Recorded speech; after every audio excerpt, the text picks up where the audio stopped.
Question for you guys. You've seen all the shells and stuff that you can buy out on the internet, and you go to the truck shops and look at the different types of shells you can buy. A lot of the shells out there are very slim design. They're great. They fit and they're very aerodynamic.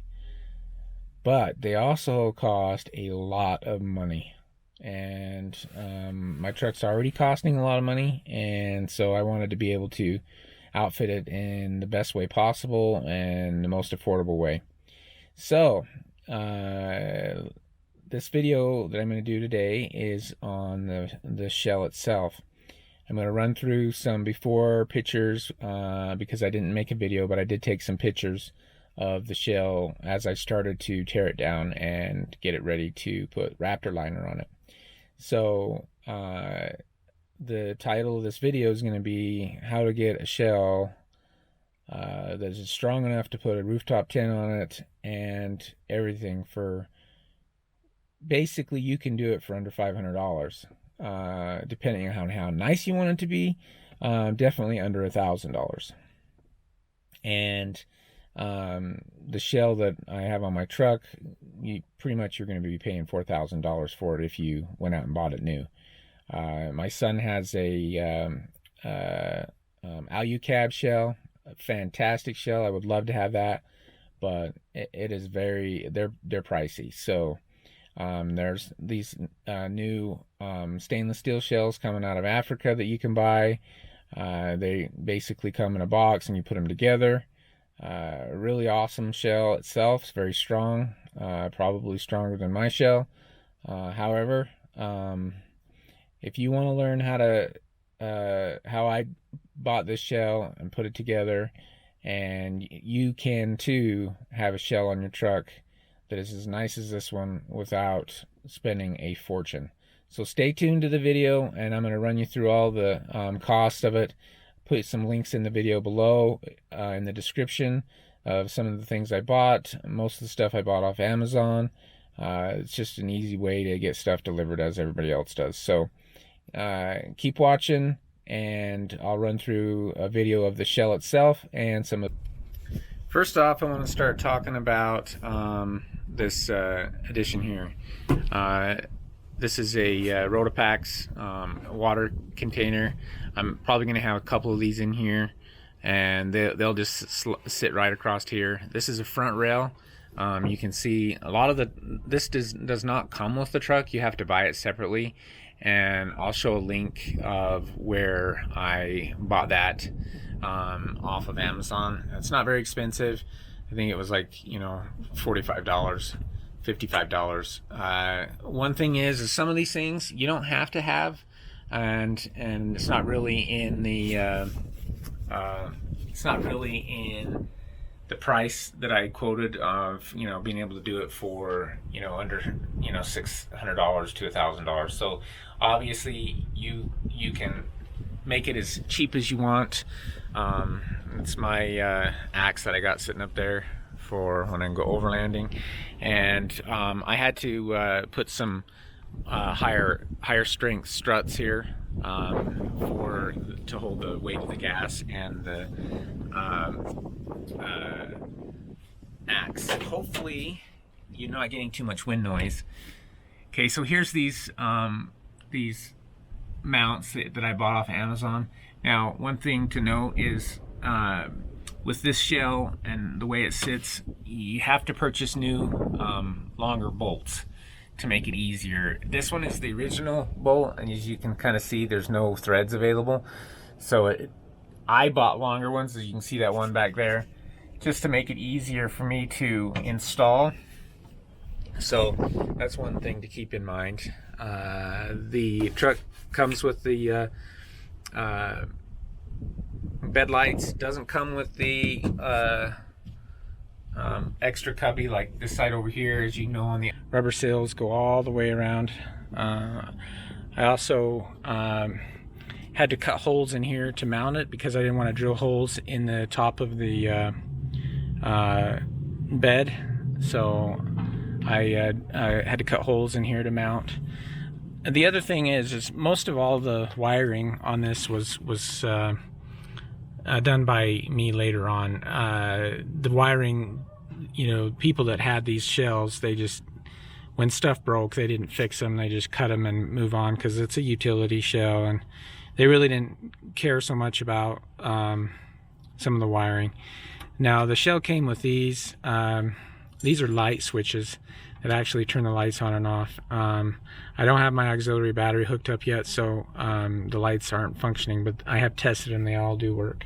And I mounted strip lights up there. LED lights go all the way across. I have two kinds. I'm testing them out to see which ones I like the best. So you'll get to see how they work. The other kind is a little bit easier to mount. The other kind is this one right here. They do have on and off switches on them, so you can turn them off. Once you open the door, the switch right here touches the metal here and makes contact and completes the ground, so that the power. You can see these shells are very strong. They come with these plates in them right here where you can mount your top rack too, and that's how I have my top rack mounted. And then I got my wiring going over there down for the switch right there, and you can see as it goes across, there's the other light over there. It might be hard to see with the light, but it is the same as this one right here. So and you can see these are really strong. Everything is aluminum on this shell except for this storage box. It's galvanized steel, and so it's not supposed to rust. And I left that in. I can take it out. It's pretty easy to take out. It's just bolted in up there at the top. But I did leave it in because I'm gonna probably put my kitchen in here, my Overland kitchen, or I'm gonna build drawers in the back, or I can keep my tools and stuff. I'm gonna do a video. When I do the video of the truck, you'll see the individual storage that is in the truck. So and so all these doors have heavy duty latches on them. They come down. I'll show you. I had to put this strip of rubber across the back for the tailgate. They want a lot of money, and some of the places aren't very helpful when you contact them, because they say, oh, there's nothing, you know, you'll have to get me the VIN number, and then you try to talk to them, and it's just hard because they say that, you know, you got to come by, this shell is too old for this truck, etc., etc. But as you can see, I'll shut this other door over here, that the shell really fits. I got my little bush blade there, and I'm putting stickers on here with places I go. I met the TFL truck guys down in Moab last year, the Jeep Safari, so they're pretty cool. And anyway, it's pretty slick, matches up really well. There's only one downside to this shell, and that is this height of it right here. You can see there's quite a bit of height from here to there, and that does give you a little bit of a drag on the wind. So anyway, I'll put some pictures and more talking on the video about the process of making it. I did build this nice rack here going up. The other one is pretty chintzy. I'll show you it later.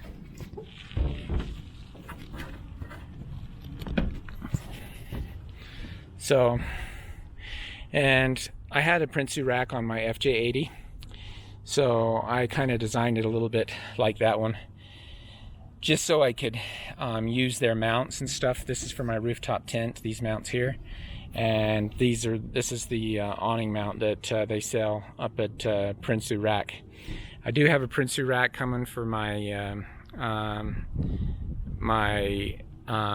cab there, so it will give a little bit of a aerodynamic push for this rack on the back.